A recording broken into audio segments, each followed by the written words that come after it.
crossover. Their crossover was Let's nice. go to the NFC East here because it was likely a long flight home for those Philadelphia Eagles when they left LA Monday night after their third loss in a row. And with Monday's loss and 4 games remaining in the season, the Eagles have left the door slightly open for the Cowboys in the NFC East. The Eagles still have a 92% chance to win the division. They are projected to win 3 out of their last 4 games. But what we're saying is that there's a chance, right, Jerry? Well, I watched the game flying up to New York. I'm overlooking Central Park right now, but real excited. They didn't have to put any fuel in the plane. I just flew up here on my own. I know it's cliche, but every play is meaningful right at this particular time, and we sure got a shot at this thing. Is Jerry Jones right? Do the Cowboys have a shot at this thing? This was after his enormous flex of overlooking Central Park and not fueling the plane. But Marcus Spears, do the Cowboys have a shot at the NFC East? What do you think? I say yes, but with a lot of apprehension, and it has nothing to do with the Cowboys. We obviously know that they need to win out in order to even be in this conversation, but it's just Philly. It's where they are right now. And look, there were some good things that came out of that game for Philly. Obviously, the turnovers, and everybody is going to talk about that. We saw some explosive runs from Saquon Barkley, some unfortunate plays, the A.J. Brown drop in the end zone. They make that play all the time. So, look, I don't think Philly is going to finish the season with no wins. And coincidentally, I think they win this division. But based on what we've been seeing right now, with the Philadelphia Eagles, whether they can get this ship right or not, is going to determine where the Cowboys sit towards the end of the season. So Jerry is not completely off his skis. And the Cowboys winning 2 of those 3 games, obviously losing the game to the Lions, hurt them a tremendous amount. But ultimately, you may be a byproduct of what other teams do. And that's where they sit right now. So it'll be interesting to see down the stretch. I think Philly got a chance to win out. Obviously, when it comes to saying that about this team after what we've seen for some weeks, it may not be possible, but I think Philly is going to turn on and win the rest of these games out. If they don't, the Cowboys will be sitting there. Well, here's the deal. Here's the reality. Jerry Jones opened his mouth and said what he said because of the Eagles, not because of the Cowboys. He's saying, look at them. Look at this team. Look at them right now. You're damn right we got a chance because we don't know if they're going to win another game. That's what he's talking about. Without saying the Eagles, he's basically indicting the Eagles because it's not just about us, the Cowboys being a game and a half out, needing to win their games.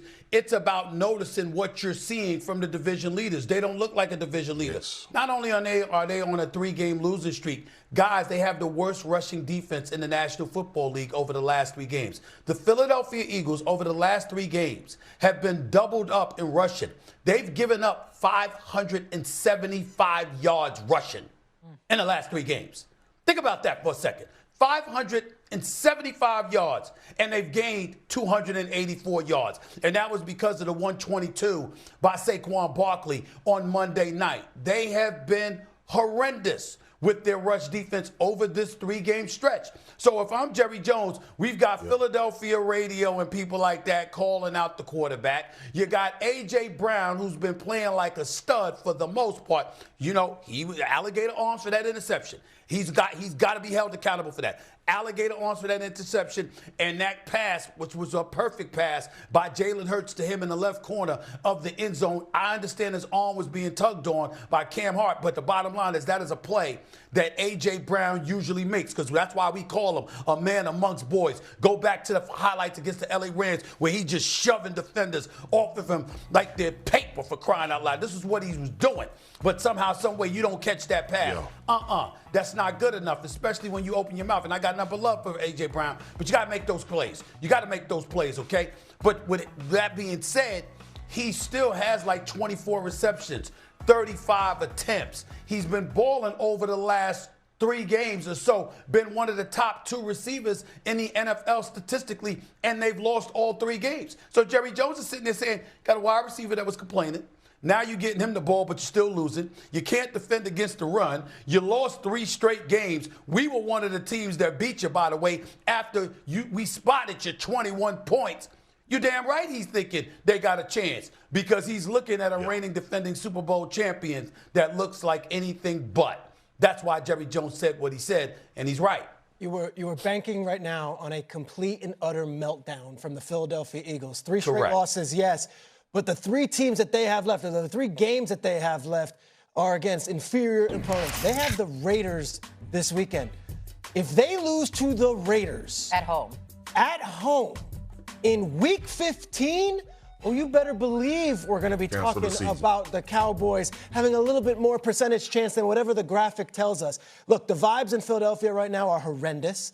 They just got done with Nick Sirianni's weekly press conference, and they asked him if Jalen Hurts has been considered to be benched. This is where we're at right now. And guess what? Not every media market is the same way. What? You could say, well, that's ridiculous, and we're sitting here in New York, and I've got this nice tie and jacket on, and I could speak here in this air. It's different in Philly. It is a cauldron in Philly right now. And we're talking about local media, the fans. Jalen Hurts threw 4 interceptions and fumbled on Monday. They're not thinking about him hoisting the Lombardi Trophy in that media market. It's a different beast. Stephen A., you know it better than anybody. All those years spent covering Philly sports, it is not the same as it is in an Indianapolis or an Arizona or a Jacksonville. Not at all. And that can affect players. It can affect coaches.